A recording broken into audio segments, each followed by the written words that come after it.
What's going on, guys? Welcome back, and today I am going to be bringing you yet another video game review. Now, I only did one of these earlier in the year for Jedi Fallen Order, which was a game that I really enjoyed, and if you guys don't know, I'm not really a huge video game guy. I'm more of a LEGO video game guy. LEGO games are really the only thing that I ever really got into. Jedi Fallen Order was kind of the exception, but it does follow a similar formula to the LEGO games, and this isn't going to be like a regular thing. I'm probably not going to talk about LEGO games all the time, but I just got this video game for my birthday, and that is the LEGO Ninjago Movie video game, and I was not planning on talking about this game because I thought it would just be like similar to all the other LEGO games that I've played before, and I hadn't heard a lot about it, so I was surprised by how enjoyable the experience was of playing this game, because it's surprisingly a lot different from other LEGO games that I've played. A lot of things follow a different formula. It's not the typical formula that a LEGO game follows, which I was surprised by. The kind of collecting studs in order to buy things, like typically in other LEGO games, you have to collect studs by use of the multipliers, which are these extra items that you can collect that kind of multiply the amount of studs you collect, which are basically like LEGO money if you haven't played a LEGO game, which I highly doubt if you're watching this video.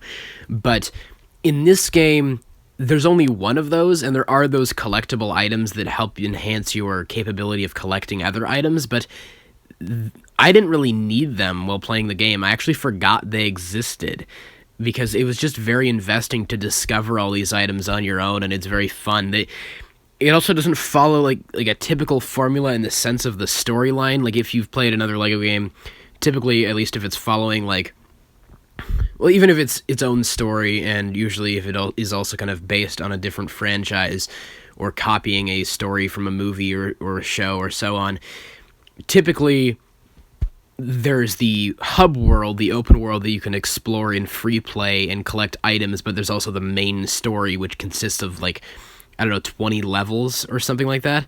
In this game, there aren't the typical level structure. It doesn't follow the typical level structure because the hub world of Ninjago with all these different areas is the story. So there's no levels. There's just different locations that you can explore.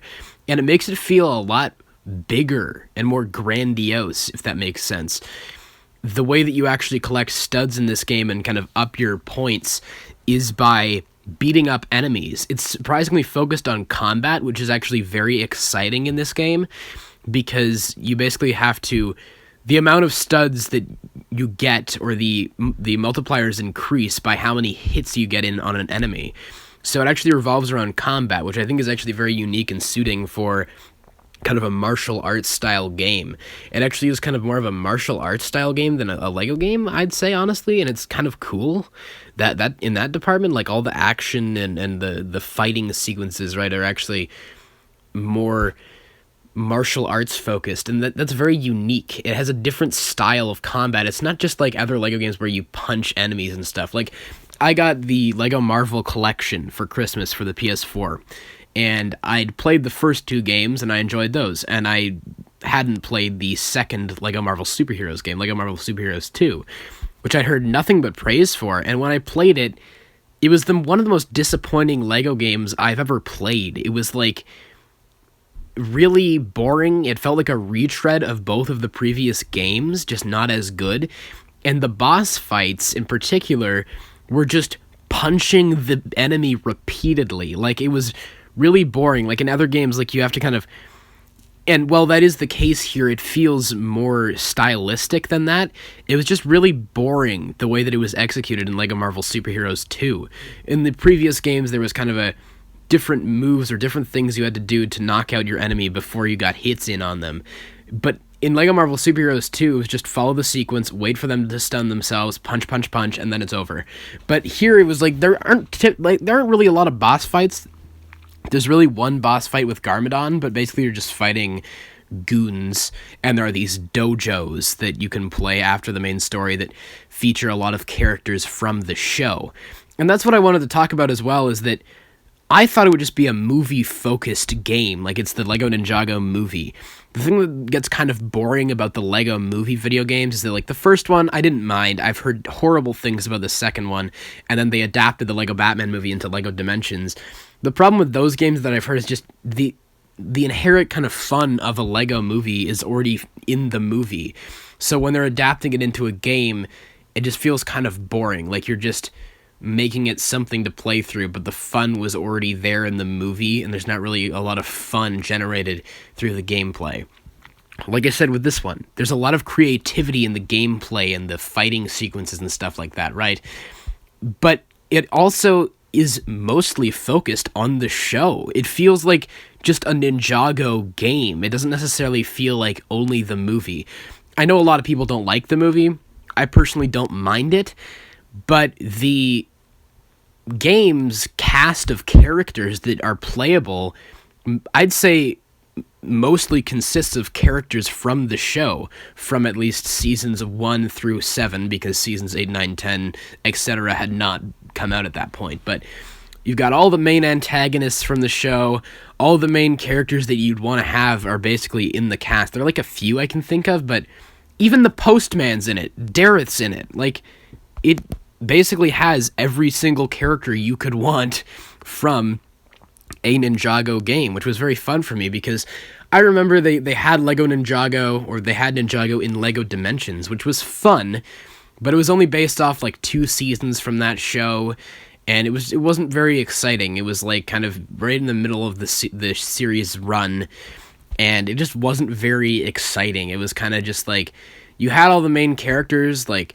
the main 5 ninja as well as Nia and Wu. So you had all the main characters you'd want, but, you know, it wasn't a full Ninjago game. And a lot of people feel like the show is better than the movie. I agree with that, but I still enjoy the movie in its own right for what it is.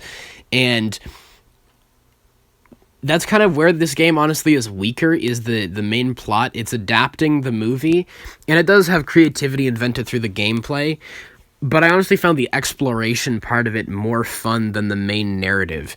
The main narrative of the movie is fun, but I feel like it doesn't adapt well into a video game. Something weird about this is that the cutscenes are strangely terrible, and if you've played another LEGO game that is adapting a movie, like, I don't know, Lord of the Rings, Hobbit, Jurassic Park, all these other games, they basically take audio bites or sound bites from the films they're adapting, but they don't do a good job of doing that, so it literally sounds like they just cut audio out of the movie without getting, like, permission from the studios or whatever, and it sounds really weird. With this game, they instead dubbed over the dialogue from the actual movie with whoever is voicing the characters in the game. And sometimes it sounds okay, but I've seen that movie many times, and I can tell when it's not the same actors. It's not Dave Franco or Justin Theroux, and it just sounds really, really weird, like the dubbing. Like, none of the actors come back from either the show or the movie, and that's where it falters, is like the cutscenes are cut short, so there's a lot of context missing from the general plot, which surprisingly isn't usually the case with LEGO games, but like, events that happen in the movie happen out of sequence sometimes in the game, and it feels like there's a lot of context missing. It's basically like the bare bones of the movie without having a lot of the emotion that the movie had instilled into it. Surprisingly, I felt like the game did a good job of, like, through kind of little bits of dialogue and interactions, kind of gave a little bit more personality to the movie characters. In the show, they're all their own distinct characters, but in the movie, besides Lloyd, all the characters are just kind of caricatures, but they actually do give them a little bit more personality, and the game kind of enhances that. Since it's a full game, it has more time to, you know, give personality to the characters, which I thought was actually surprisingly fun in certain ways. And I just enjoyed this game a lot. I enjoyed the visual style of it. I really like kind of the games like the LEGO Movie video game and these ones, because it's like the full world is made out of LEGO for the most part, not just the certain parts of it, like the characters and certain pieces that you can destroy. I liked that all the landscapes, for the most part, like the water looks like Lego. Like, I don't know, just the visual style of it looked really good, and just something about it just was crisp. I don't know how to describe it, but the visual style and just kind of the graphics as a whole were, I felt, on a whole nother level from other LEGO games that I've played. Like even LEGO Marvel Superheroes 2, which I think came out like a couple of months after this. The visual style of it felt kind of bland and boring, probably because they were just copying from the other two games. But with this one, it just felt really fresh. Like, it just looked cool and, like, really crisp visually. And I don't know, it was just a fun game overall. Like, I really did like the exploration aspect. I like that you didn't have to go back to the levels. Like, that's kind of one of the things that gets boring about other LEGO games, is when you repeatedly have to go back to a level and collect all 10 mini kits or whatever. But with this game, it didn't have that. It was mostly bent on the exploration aspect. You really felt like an adventurer going around collecting these items. And I'll admit, like, part of me was just excited every time I unlocked a new character, and it was some character that I like from the show. Just kind of that giddy, childlike sense came out in me, and I feel like that's what the LEGO games are meant to instill in people, is kind of that childlike sense of fun. And this game did that for me, and that's why I wanted to talk about it, because I wasn't going to, but it's probably one of my favorite LEGO games that I've played in a long time. Like, I enjoy a lot of the older ones, but as of recently, like, some of them have really been kind of lame. Like, I felt the Force Awakens game was kind of lame now that I look back on it, and the LEGO Marvel Superheroes 2 game is kind of lame. Like, I don't know. So it was fun for me to play, like, a new LEGO game all the way through, and just was, like, invested by the experience. Like, I enjoyed all of it, basically. Like I said, there are weird discrepancies and weird little things, like especially the dubbing over of the voices in the cutscenes just really threw me off. It just sounded super weird. And there's certain elements that are kind of always a bit finicky with LEGO games. Like, I would say the controls in certain parts of this game are really irritating. A lot of the races revolve around you using a super speed character like Griffin Turner from the Tournament of Elements series from Ninjago. And there's this one race in the city, in Ninjago City, that I think if you've played the game, you know what I'm talking about. And it's so annoying. And every LEGO game has this aspect where there's this one thing where the controls are so bad, and it's this one item you have to get, but the game is designed in such a clunky way in this one area that it's so hard to unlock this final collectible. So you go back, get everything else you need to get, and then it just all comes down to the same thing that it's just so irritating. And it just, it's just very annoying. And this game had that, and I should have expected that, but it's not like it ruined the game or something. It's just something I thought I'd mention, is like, it does have those irritating LEGO game things where you're like, where it's just designed in a really bad way in certain parts of it, but like, it just kind of gave me what I wanted. Like, I've been wanting to play a Ninjago game for a while, and well, LEGO Dimensions gave me that for a little bit. It felt like there was something missing from that this has fully. Like, it has all the characters from the show. I'd say, like I said, a majority of the cast is from the show and not from the movie. So despite the plot being from the movie and the environments being based off of the movie, a lot of it feels focused on the show. Like, the dojos that you play after it are just you facing down villains from the show or antagonists from the show, and that's just fun. Like, it was just cool. I wasn't expecting that. Like, it feels like kind of a love letter to the show, and I've always wanted that experience of kind of playing a Ninjago game, and this gave me that. So, I don't know. I really enjoyed it, found it, or I saw it at, like, a store near where I am, and I was like, oh, there's that. And then my parents ended up getting it for me for my birthday, and I played it.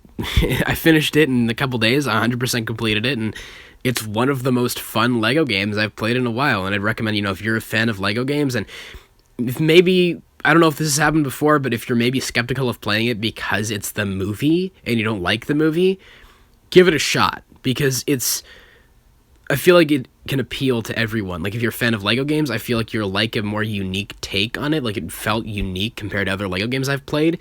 And as a fan of the show, I was also pleased with how much kind of service it gave to the fans of the show. So, yeah, wasn't going to do a video on this one, but I was shocked by how much fun it was. So, the LEGO Ninjago Movie video game is great.